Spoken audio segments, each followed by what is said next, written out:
Bueno, hermanos, el Señor habló a Moisés y a Aarón. Tengan presente que está mencionando muy frecuentemente a Aarón, ¿no? Antes no era tanto así. Ya sabemos que es porque está ordenado, ya es un sacerdote. Entonces, prácticamente todas las leyes ya le compete a él también saberlas, porque él va a ser el guía espiritual, sanitario del país. ¿Sí? Pues en esta ocasión el Señor les ordena entregar a los israelitas unas normas de pureza con relación a secreciones corporales. Estamos dentro del código de pureza, y el código de pureza comenzó desde la dieta alimenticia, Levítico 11, luego se vio acerca del parto, de las infecciones cutáneas, y ahora pues estará viendo esto, que también tiene relación. Vamos a estar viendo que las reglas contemplan flujos que son naturales, cosas que son normales, por un lado, y por otro lado va a hablar de flujos que son extraños. Los normales son naturales y periódicos, ¿sí? De acuerdo al diseño de cada género. Los hombres tienen un flujo y las mujeres tienen otro. Pero el capítulo incluye casos de flujo que son más parecidos a enfermedades o condiciones de infección, ¿sí? Entonces, tanto el hombre como la mujer tienen flujos normales, pero tanto el hombre como la mujer pueden sufrir de flujos anormales. Entonces, prácticamente le va a hablar tanto para el hombre como para la mujer de los dos, el natural y el extraño, y luego el extraño y el natural. Así va a ser el orden que está en el capítulo 15. Con base en estos últimos, que son los extraños, los anormales, el Señor dicta características generales para identificar el problema y la manera en que se podía purificarse. Eso es importante, cuando el flujo era natural, no había que ir al tabernáculo. Interesante. Pero cuando el flujo era extraño, anormal, entonces sí se requería purificación.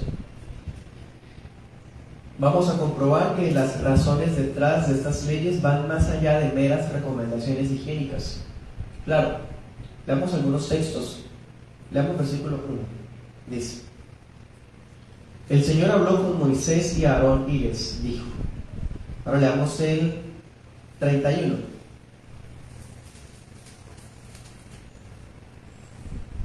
Así apartarán ustedes de sus impurezas a los hijos de Israel, a fin de que no contaminen mi tabernáculo que está entre ellos, ni mueran por sus impurezas. Esta es la ley para el que se vuelve impuro por tener flujo o por tener una emisión de semen, para la que tiene su menstruación y para el que tiene flujo, sea varón o mujer, y para el hombre que se acueste con una mujer en ese estado de impureza.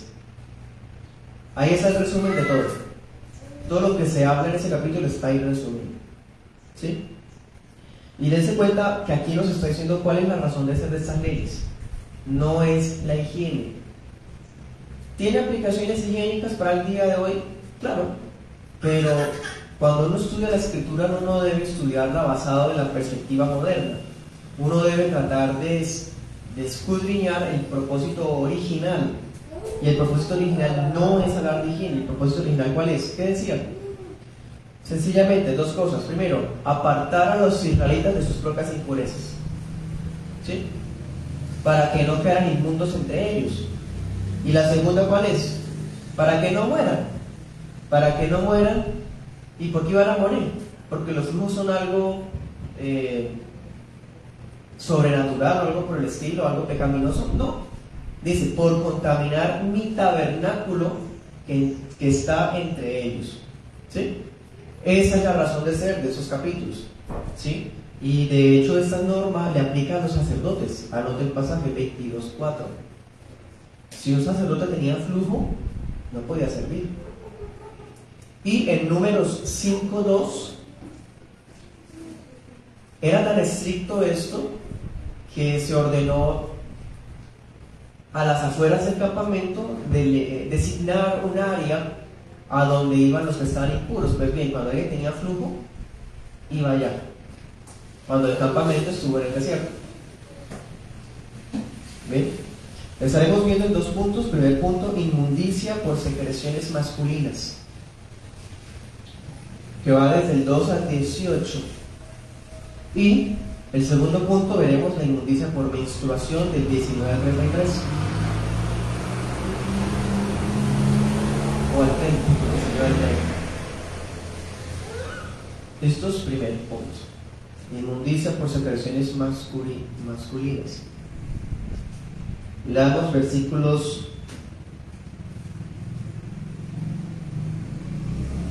del 2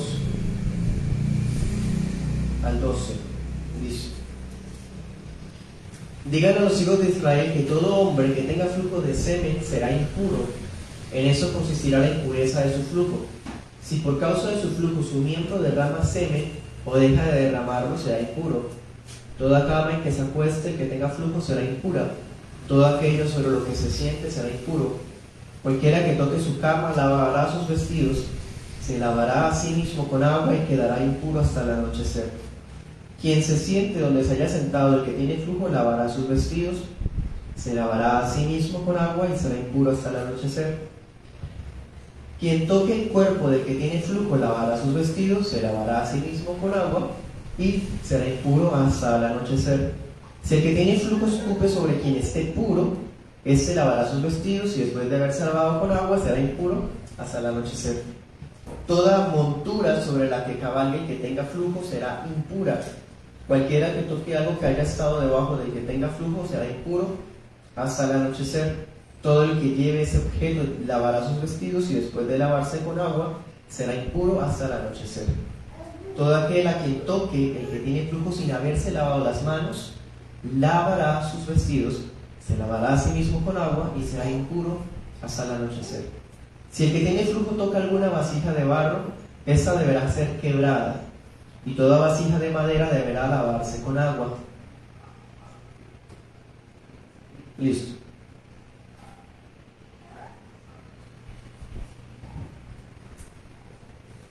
¿Cómo hacemos para tratar ese tipo de temas cuando hay niños entre nosotros? ¿Será que ese tipo de temas debemos entonces reservarlos para algún sector de la iglesia? No, hermanos. La palabra dice que desde la niñez ha sabido las Sagradas Escrituras. Se le dice Pablo a Timoteo. Quiere decir que Timoteo sabía esto en la niñez. Estas cosas las conocía Timoteo desde que era niño. Y que bienaventurados son nuestros niños que conozcan esto y escuchen esto de acá en la iglesia. Y es preferible que escuchen y aprendan esto acá en la iglesia a que lo aprendan allá en el colegio o en sus amiguitos o en el internet, porque ahí van a encontrar basura e inmundicia. Aquí, de manera directa, el Señor les está mostrando, sin ningún tipo de tabú, la realidad de cada uno, del hombre y de la mujer, ¿sí? Y está mostrando que todo eso tiene relación con la inmundicia, aquello que el mundo vende a montones. Bueno, conste que comienza hablando de la inmundicia del hombre. Uno de los argumentos o de las falacias, como siempre, de los ateos, es decir que la Biblia es machista y que la Biblia pisotea a la mujer, que hasta la declara inmunda por su menstruación, cuando eso es un ciclo natural. Y bueno, pues sí, la Biblia sí habla de que hay inmundicias debido a temas menstruales, pero se les olvida que también al hombre se le aplican esas normas. Entonces es una visión parcial, como siempre ignorante, de lo que la Biblia dice en su contexto. ¿Sí?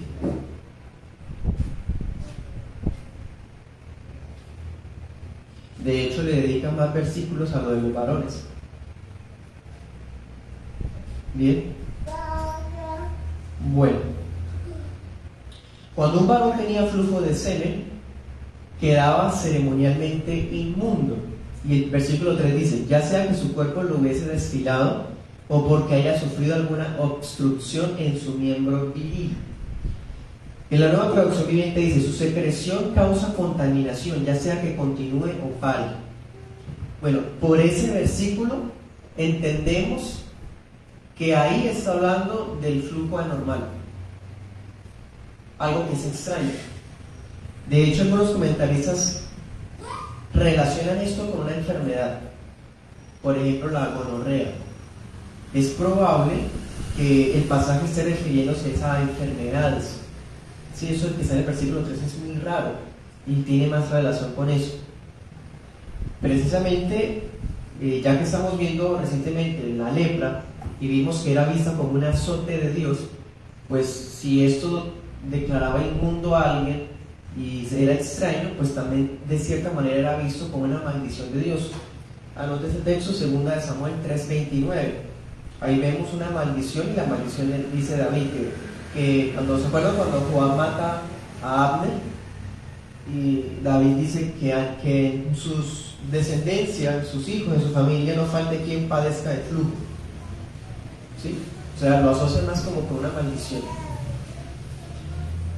Pues bien, cuando alguien tenía ese tipo de condiciones, era tal que toda cama o silla sobre la que reposaba también era tenida por inmunda, hasta las cabalgaduras. ¿Sí? Cualquier cosa que hubiese debajo de él también quedaba inmunda. Toda vasija de madera que fuera usada por el afectado debía lavarse. Pero si la vasija era de barro, tenía que ser quebrada. Eso ya lo hemos visto varias veces. ¿Se acuerdan que habíamos mostrado que el barro pues tendía a ser poroso y bueno, eso absorbía? Entonces que lo mejor siempre era quebrarlo. Y dense cuenta algo que es quizás lo más impactante. Dice: cualquiera que toque o se siente sobre los muebles en los que estuvo el inmundo también quedaba inmundo. Y cuando una persona quedaba inmunda debido a esto, dice el pasaje, debía lavar sus ropas y hacerse un baño ceremonial, y aún así quedaba inmundo todo el día. Bueno, esto es un fuerte recordatorio de que las impurezas son contagiosas. Ya sabemos, en temas de flujos naturales, no hay nada pecaminoso en sí mismo, porque es algo natural. Tampoco hay algo infeccioso, por así decir, que se abra una especie de cuadro viral. Pero espiritualmente, ceremonialmente, sí era contagioso. Entonces, si el inmundo tocaba a alguien que era puro, también quedaba inmundo. Dice: cualquiera que toque al afectado o hubiera sido escupido por él, ¿sí?, igualmente debía hacer el ritual de purificación. Anote ese pasaje, Números 19:20.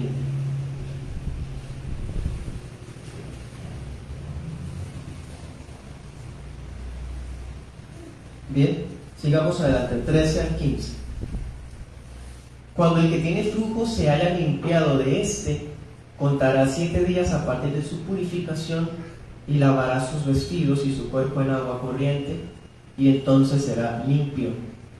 A los 8 días tomará 2 tórtolas o 2 palomillos y se presentará ante el Señor a la entrada del tabernáculo de reunión y se los entregará al sacerdote. Entonces el sacerdote presentará a uno de ellos como ofrenda por el pecado y el otro como holocausto. Así delante del Señor el sacerdote lo purificará de su flujo. Bien, seguimos hablando del flujo anormal. La persona que ha sido afectada por ese flujo anormal, después de que ha hecho su baño ritual, contaba 7 días. Cuando llegara el 7º día, volvía a lavar sus ropas, volverse a bañar, pero esta vez el baño debía hacerlo en aguas corrientes. Algunas traducciones dicen manantial, y pues cuando dice corriente uno se imagina un río, ¿no?, o un riachuelo, o una quebrada. ¿Por qué 7 días? Bueno, si la persona está sufriendo ese flujo, los 7 días servían para comprobar que ya le había pasado su enfermedad, ¿sí? Porque qué tal la persona haya dejado de tener flujo al 4.º día y al 5.º otra vez lo tuvo. Quiere decir que no se ha sanado. Entonces, por eso se contaban 7 días, ¿sí?, para darle ese tiempo de probar si ya había de verdad curado.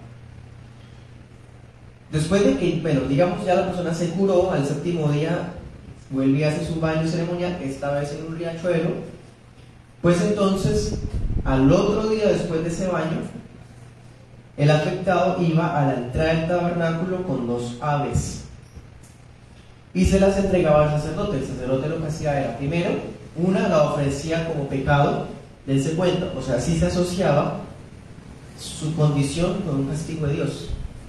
Entonces esa ofrenda servía para perdonar su pecado. Y lo otro era para holocausto. Esa era la manera en que el sacerdote purificaba al hombre inmundo.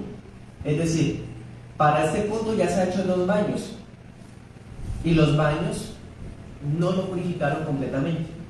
Lo purificaron en el sentido de seguir un protocolo, una formalidad, un procedimiento, pero un procedimiento que no ha terminado. La persona quedaba pura ahí sí ya definitivamente cuando cumplía el tercer paso, que era el derramamiento de sangre. Claro, porque esas cosas ni siquiera tienen que ver con asuntos de salud, tienen que ver con la relación con Dios. Y para que haya relación con Dios siempre debe haber derramamiento de sangre. Bueno, que era pues la necesidad de los sacrificios. Bueno, entonces dense cuenta, todo esto que hemos visto hasta ahora, hasta el 15, son la condición de un varón que tiene flujo de semen de manera extraña, anormal, ¿sí? Muy seguramente con relación a una enfermedad. Y ahora leamos del 16 al 18. Cuando un hombre tenga una emisión de semen, lavará en agua todo su cuerpo y será impuro hasta el anochecer. Toda vestidura o toda piel sobre la cual caiga la emisión del semen deberá ser lavada con agua y será impura hasta el anochecer. Cuando un hombre se acueste con una mujer y tenga una emisión de semen, los dos se lavarán con agua y serán impuros hasta el anochecer. Bien, en esta sección se está hablando de las secreciones o los flujos que son normales, ¿sí? Y dense cuenta que aquí ya habla más resumidamente de esos casos. Es decir, aquí el Señor indica lo concerniente a la eyaculación natural, sea por estimulación sexual o sea por emisiones involuntarias, ¿sí? Lo que popularmente se conoce como sueños mojados o emisiones nocturnas, demás cosas, ¿no? Bueno, se refiere a eso. Claro, pues el diseño del hombre, desde su próstata y todo su órgano sexual, periódicamente está renovando el líquido seminal, ¿sí? Cada vez que un hombre tenía la emisión de semen, debía bañarse completamente. ¿Sí? Dense cuenta que aquí no se pide una ofrenda por el pecado ni un holocausto, pero sí se sigue pidiendo un baño completo. La persona era inmunda hasta la noche, pero debía haberse bañado. Anoten un ejemplo: Deuteronomio 23, del 10 al 12. Anoten ese pasaje. Quiero referirme a los niños en esta mañana. Niños, estoy hablando de un tema que puede parecer fuerte o difícil, pero eso que estamos viendo está en la Biblia, en Levítico 15, ¿sí? Y es preferible que ustedes escuchen este tema aquí, en la Biblia, y no que el mundo se los enseñe, ¿sí? Entonces, para que aprendan estas cosas sin ningún tipo de asco o tabú. Bueno, en Deuteronomio 23:10 nos ponen un ejemplo muy diciente, ¿no? Imagínense que van a ir a la guerra y están los soldados reunidos en el campamento y varios de los guerreros o alguno de ellos tuvo una emisión de semen en la noche, ¿sí?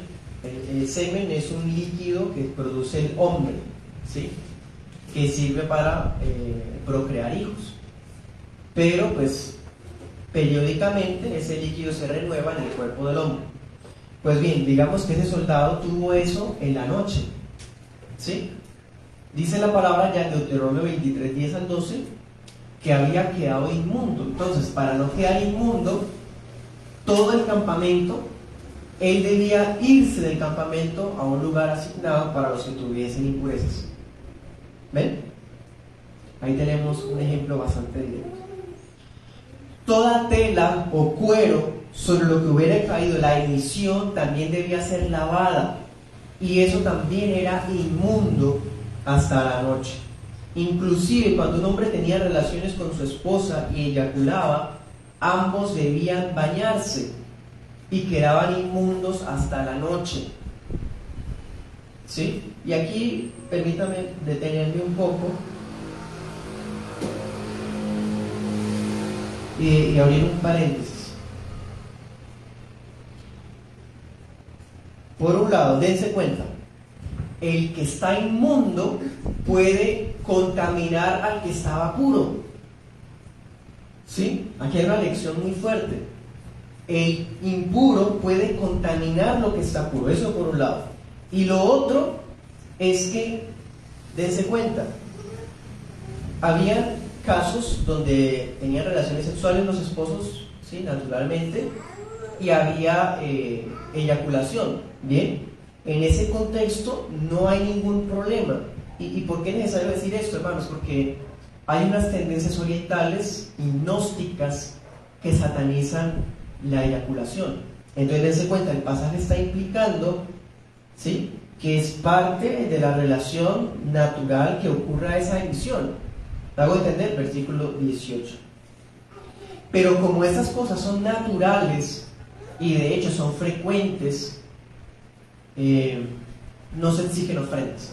Se exigen ofrendas solamente en el contexto cuando el flujo era anormal porque a la persona está enferma, ¿sí? Pero eso ya lo vimos, que está en el versículo del 1 al 15.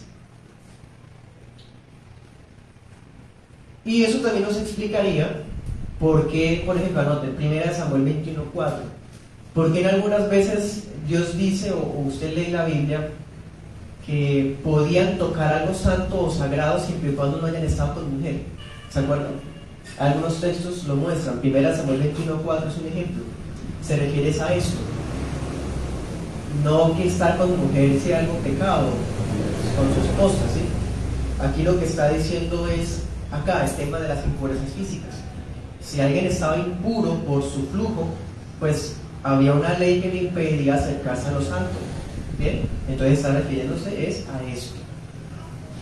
¿Listos? Segundo punto, inmundicias por menstruación. Así como los hombres tienen un flujo, las mujeres también. Las mujeres también. Levítico 15, vamos a leer versículos del 19 al 24. 19 al 24. Dice: cuando la mujer tenga flujo de sangre y éste se quede en su cuerpo, deberá estar recluida 7 días. Cualquiera que la toque será impuro hasta el anochecer. Todo lo que le sirva de cama mientras esté recluida será impuro. Todo aquello sobre lo que se siente será impuro. Cualquiera que toque su cama deberá lavar sus vestidos y después de lavarse con agua será impuro hasta el anochecer. Cualquiera que toque cualquier mueble sobre el que ella se haya sentado deberá lavar sus vestidos, lavarse sí mismo con agua y será impuro hasta el anochecer. 23. Quien toque lo que haya estado sobre la cama o sobre la silla donde ella haya descansado será impuro hasta el anochecer. Si alguien se acuesta con ella y entra en contacto con su menstruación, será impuro durante 7 días. Toda cama donde ella se acueste será impura.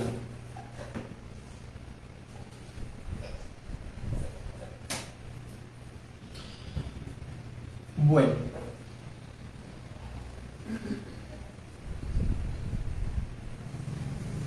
esa primera parte, cuando habla de la mujer, dense cuenta que comienza hablando del flujo normal. Ese es el natural, ¿sí? Curioso, ¿no? Porque al hombre le dedica más versículos hablando del flujo anormal y pocos versículos al flujo normal. Y cuando habla de la mujer, comienza hablando del flujo normal, ¿sí? El flujo femenino. Es el periodo menstrual, ¿sí? Y durante ese periodo ella debería estar apartada durante 7 días, ¿sí? 7 días. Eso implicaba que ella prácticamente se mantenía encerrada en su habitación, quizás, ¿sí? El caso es que no debía acercarse al santuario. Cualquiera que la tocara durante ese tiempo también quedaba inmundo hasta la noche. Todo lo que, igual que como pasó con el varón, aquí lo mismo, todo aquello sobre lo que ella se acostara o sentara también quedaba inmundo, ¿sí? Cualquiera que tocara esos muebles o lo que hubiera sobre ellos, eso también es muy curioso. Digamos que, por ejemplo, tengo un libro sobre la cama y ella se acostó ahí, entonces mi esposa se acostó allí y estaba impura, entonces el libro también queda impuro. Si yo cojo el libro, también queda impuro porque estaba sobre la cama donde ella estaba, ¿sí? Por ejemplo. El que tocara los muebles o cualquier cosa que hubiese encima de los muebles debía lavar sus ropas y también quedaba inmundo hasta la noche. Si un hombre se acostaba con ella y se manchaba con su flujo, aquí eso se refiere a que en plena relación sexual llegara el flujo, el periodo, ¿sí? Es algo extraño, pero sí ocurren casos así, en donde a veces el periodo menstrual no cierra dentro del tiempo que la mujer había programado, ¿cierto? Entonces se refiere a eso, a que accidentalmente el flujo de ella lo toque a él. Y dense cuenta que la impureza que para ella dura 7 días, como él tuvo contacto con eso que le hace impura a ella, él también quedaba impuro por 7 días. O sea, él también debía apartarse y le va a aplicar lo mismo. Donde él se acueste también queda inmundo. ¿Sí? Bien, estas cosas son normales en cuanto al periodo menstrual, ¿no? Por lo tanto no se piden ofrendas. Y ahora, versículos del 25 al 30, nos va a hablar de la menstruación, pero cuando es anormal. ¿Sí?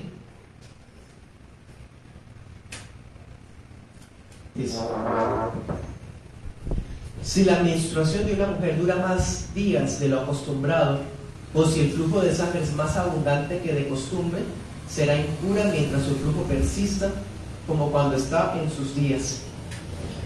Toda cama en que ella duerma mientras tenga su menstruación será impura como la cama donde acostumbra dormir. Todo mueble en el que ella se siente será impuro como cuando ella está en sus días. Cualquiera que toque alguna de estas cosas será impuro. Deberá lavar sus vestidos y lavarse a sí mismo con agua, y será impuro hasta el anochecer. Cuando la mujer quede libre de su flujo, contará 7 días, y después de eso será limpia.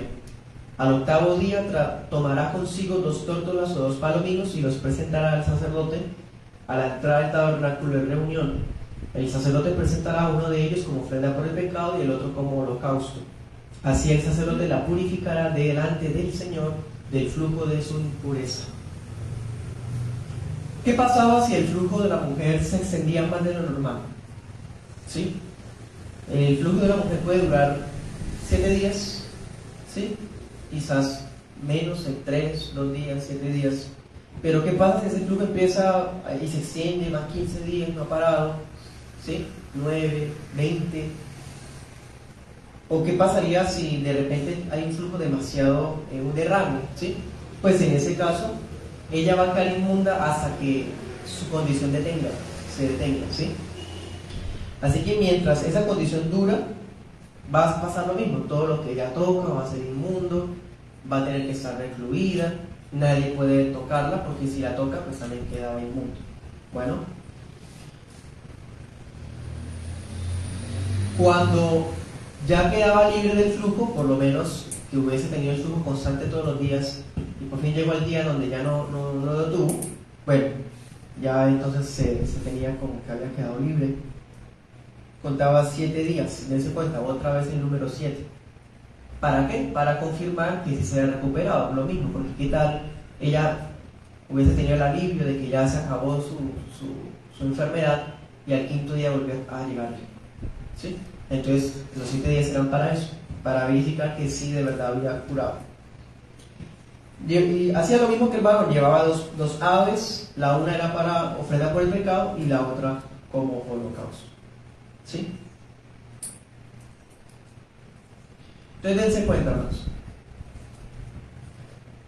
El pasaje está hablando de temas que son parte de nuestra vida, ¿sí?